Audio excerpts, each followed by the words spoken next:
নমস্কার বন্ধুরা, আশা করি সবাই খুব ভালো আছো। আমিও খুব ভালো আছি। শুভ সকাল বন্ধুরা।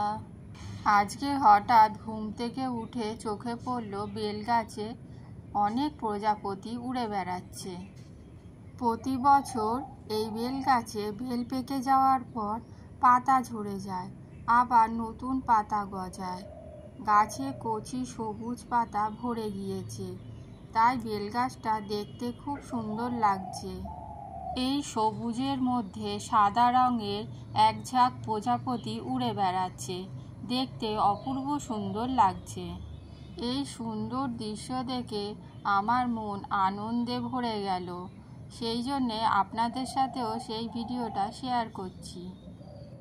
ফোনটা একটু কাছে নিয়ে আপনাদের দেখাচ্ছি। দেখুন প্রজাপতিগুলো কি সুন্দর ডানা মেলে উড়ে বেড়াচ্ছে। এখানে প্রায় সব প্রজাপতি সাদা রয়েছে, আর রঙিন কয়েকটা রয়েছে। প্রকৃতির কি অপূর্ব সৃষ্টি। সাদা ডানার মধ্যে হলুদ, কালো, লাল রঙের সুন্দর ডিজাইন রয়েছে। দেখে মনে হচ্ছে কোনো শিল্পী তার রং তুলে নিয়ে এই প্রজাপতিগুলোর ডানার মধ্যে সুন্দরভাবে এঁকে দিয়েছে। প্রজাপতিগুলো রোজ এই বেলগাছে ঘুরে বেড়ায়। নিজের কাজ নিয়ে এত ব্যস্ত থাকি যে বাইরে দেখার সময় পাই না। আজকে হঠাৎই দেখলাম। ওই দেখুন একটা প্রজাপতি বেলগাছের মধ্যে ঢুকে গেল। এবার সকালে চা করে নিয়েছি, লিকার চা আর বিস্কুট নিয়ে নিয়েছি। এবার খেয়ে নেব। এই কাচের কাপ প্লেটটা পিসি শাশুড়ি ৮০তম জন্মদিনে রিটার্ন গিফট হিসাবে আমরা পেয়েছিলাম। জন্মদিনে কেক কাটা হলো, বিশাল আয়োজন করা হয়েছিল। সকালে টিফিন খাওয়া হয়ে গিয়েছে। আজকে কাগজি লেবু শরবত বানাবো। এই গরমে শরীর ভেতর থেকে ঠান্ডা রাখতে ঘরে বানিয়ে নিতে হবে এই উপকারী শরবত। লেবুর মধ্যে প্রচুর পরিমাণে ভিটামিন সি আছে। লেবুটাকে প্রথমে কেটে নেব। লেবু কাটা হয়ে গিয়েছে, দানাগুলো ফেলে দিয়েছি। একটা কাঁচের কেটলি নিয়ে নিয়েছি, এর মধ্যে ফিল্টারের জল নিয়ে নিয়েছি। এবার লেবুর রসটা করে এর মধ্যে দিয়ে দেবো। একটা লেবু কেটে নিয়েছি, একটা লেবুর রস পুরোটা করে নেব, অনেকটাই হবে। লেবুর পুরোটা রস নিয়ে নিয়েছি। এবার এর মধ্যে বিট লবণ দিয়ে দিচ্ছি। অল্প একটু বিট লবণ দিয়ে দিলাম। 1 চামচ আখের গুড় দিয়ে দিলাম। চিনির থেকে গুড় বেশি উপকারী, তাই গুড়টাই আমি ব্যবহার করছি এখানে। গুড়টাকে গুলে নেব। আর আপনারা এখানে ফ্রিজে ঠান্ডা জল দিতে পারেন, বরফও দিতে পারেন, তবে বরফ খেলে আবার পেট গরম হয়। শরীরের উপকারের চেয়ে অপকারই হবে।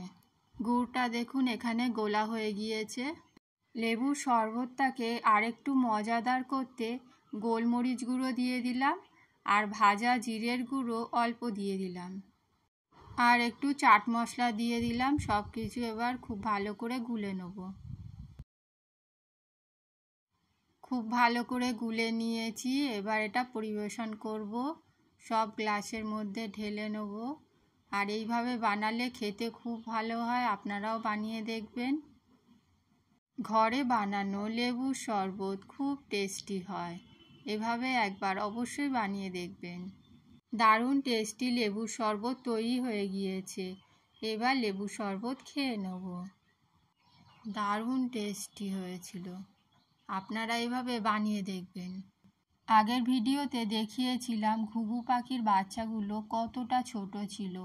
1 সপ্তাহের মধ্যে এরা অনেকটাই বড় হয়ে গিয়েছে, আর ডানা ঝাপটা দিচ্ছে, উড়ে যাওয়ার চেষ্টা করছে। ওর মা উড়ে উড়ে যাচ্ছে আর আসছে, ওদের দেখাচ্ছে কিভাবে ডানা মেলে উঠতে হয়। 2-3 দিন ধরে ওরা এইভাবেই দেখে গেল। দেখছেন তো বন্ধুরা কিভাবে ছটফট করছে। ওরা মায়ের মতন কিভাবে উঠবে সেটাই চিন্তা করছে। 2-3 দিন পর দেখুন বিকেলবেলায় ওর মা রয়েছে, আর বাচ্চা পাখিগুলো উড়ে চলে এসেছে গ্রিলে। এখানে একজন বসে রয়েছে, আর নিচে একজন বসে রয়েছে। দুজন মিলে অনবরত ওড়ার জন্যে চেষ্টা চালিয়ে যাচ্ছে। আর সঙ্গে ওর মাও রয়েছে। উড়ে এখানে চলে এলো, বাচ্চাটা আবার উড়ে ওপর দিকে চলে এসেছে। ব্যাস, পাখিরা এখন বড় হয়ে গিয়েছে, ওরাও শিখে গিয়েছে। উড়ে চলে গেল আম গাছে। আম গাছের মধ্যে এখন সারা রাত থাকবে। ওই দেখুন আম গাছে চলে গেল। এ এখন উঠতে পারছে না। একজন গাছে চলে গেছে, আর একজন এখানে বসে উঁকি মারছে যে পারবো কি পারবো না, উঠতে পারবো কি পারবো না।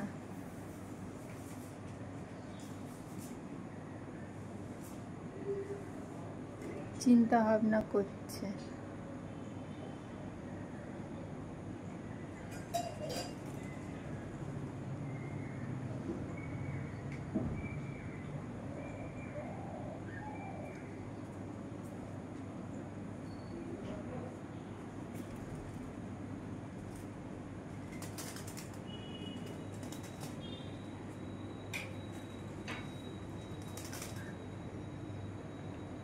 দেখুন বন্ধুরা, মাছগুলো কি সুন্দর অ্যাকোরিয়ামের মধ্যে ঘুরে বেড়াচ্ছে।